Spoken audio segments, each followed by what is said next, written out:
Hello friend, দেখো আজকে আমি আম পোড়া শরবত করব। তার জন্য একটা আম নিয়েছি, আর আমটাকে ভালো করে কুড়াতে হবে যাতে আমটা ভিতরে সেদ্ধ হয়। তারপরে দেখো এই যে আমটাকে ভালো করে ছুলে পরিষ্কার করতে হবে যাতে পোড়াগুলো না থাকে।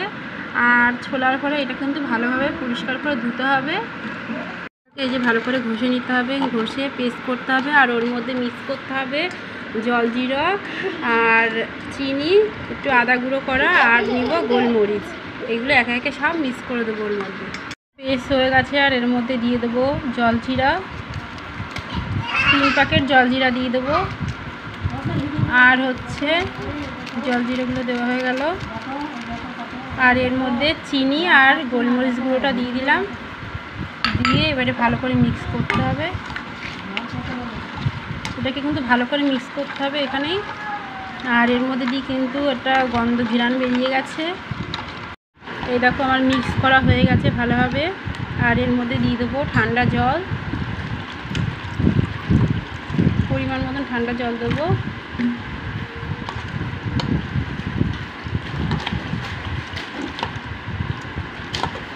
শরবত পুরোপুরি তৈরি। এবারে আমি গ্লাসে এটাকে তুলে নেব।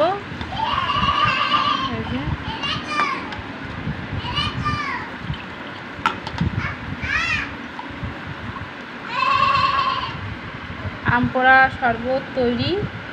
আর এই যে তোমার জন্য আম পোড়া শরবত, খাও।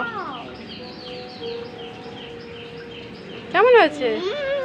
অনেক টেস্টি হয়েছে। অনেক আরো দেবো। আরও দেবো? তাহলে সব খেয়ে নাও।